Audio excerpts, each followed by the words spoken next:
दोस्तों, कहते हैं कि किसी भी देश की पहचान उसके इतिहास से होती है। और अगर इतिहास भारत का हो तो ये सिर्फ इतिहास नहीं बल्कि खजानों से भरी एक अनंत यात्रा है। आज के वीडियो में हम बात करेंगे उन रहस्यों की, उन खोजों की, उन खजानों की जिनके कारण दुनिया फिर से ये सवाल पूछने लगी है कि क्या भारत एक बार फिर सोने की चिड़िया बनने की तरफ बढ़ रहा है। सदियों पहले जब दुनिया के कई हिस्से जंगल और रेगिस्तान हुआ करते थे, तब भारत अपने स्वर्ण समृद्ध नगरों, राजाओं, मंदिरों और व्यापार से पूरी दुनिया को चौंकाता था। रोमन साम्राज्य के ग्रंथों में लिखा है, इंडिया ड्रेन्स आवर गोल्ड, यानी भारत इतना सोना ले जाता था कि यूरोप के खजाने खाली होने लगते थे। दक्षिण भारत के चोल, चेरा, पांड्या राजाओं की भूमियां, हिमालयी नदियों की रेत और पुरातन सभ्यताओं के नगर सब मिलकर भारत को एक विशाल गोल्डन सिविलाइजेशन बनाती थी। लेकिन यह सिर्फ इतिहास नहीं, आज भी जब जब भारत की धरती में खुदाई होती है, नई नई खोजें सामने आती हैं।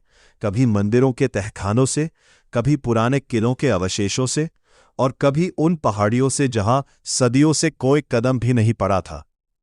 कुछ साल पहले देश और दुनिया की नज़र अचानक उत्तर प्रदेश के सोनभद्र जिले पर टिक गई। यह वो जगह है जिसे भारत का नया सोने का पर्वत कहा जाने लगा। जियोलॉजिकल सर्वे ऑफ इंडिया ने यहां सोने के विशाल भंडारों की संभावना व्यक्त की। खबरें फैली कि यहां करीब 3000 टन सोना हो सकता है।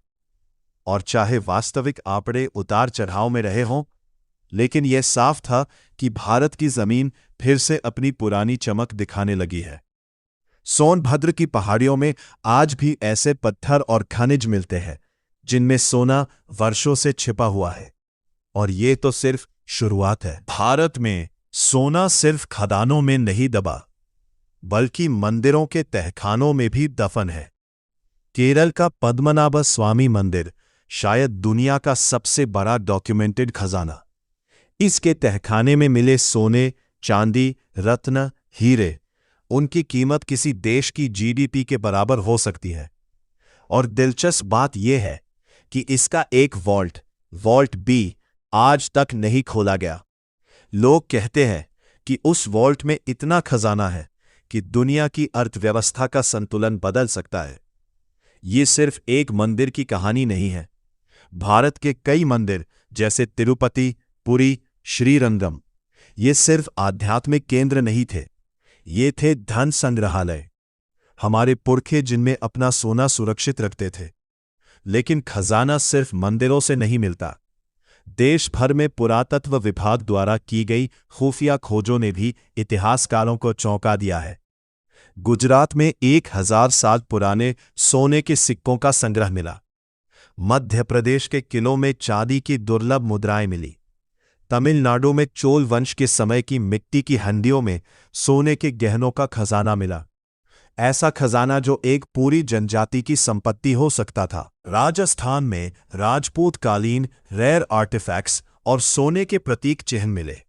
हरियाणा में महाभारत काल से जुड़े धात्विक अवशेष मिले, जिनसे यह संकेत मिलता है कि भारत की सभ्यता उतनी पुरानी है जितना आज का विज्ञान भी स्वीकार नहीं कर चुका।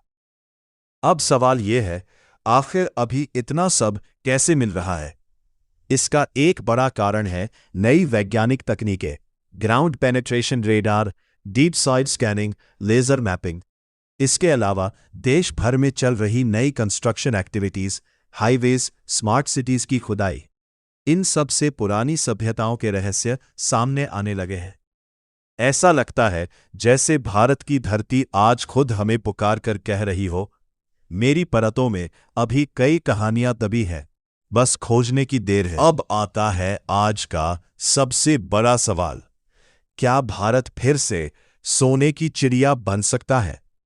अगर वैज्ञानिक तरीकों से खनन हो, यदि हेरिटेज टेम्पल्स के सोने को आधुनिक वित्तीय प्रबंधन के साथ सुरक्षित रखा जाए, अगर पर्यटन और पुरातत्व दोनों को वक्त मिले, तो भारत की अर्थव्यवस्था पर इसका गहरा असर पड़ेगा।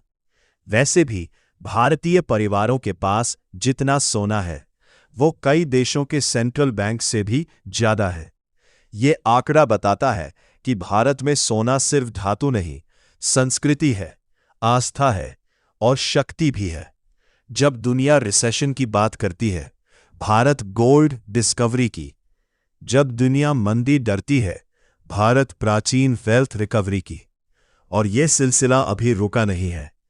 दोस्तों, भारत के खजाने सिर्फ जमीन के नीचे नहीं छिपे, वे छिपे हैं हमारी सभ्यता में, हमारी देवभक्त संस्कृति में, हमारे इतिहास में।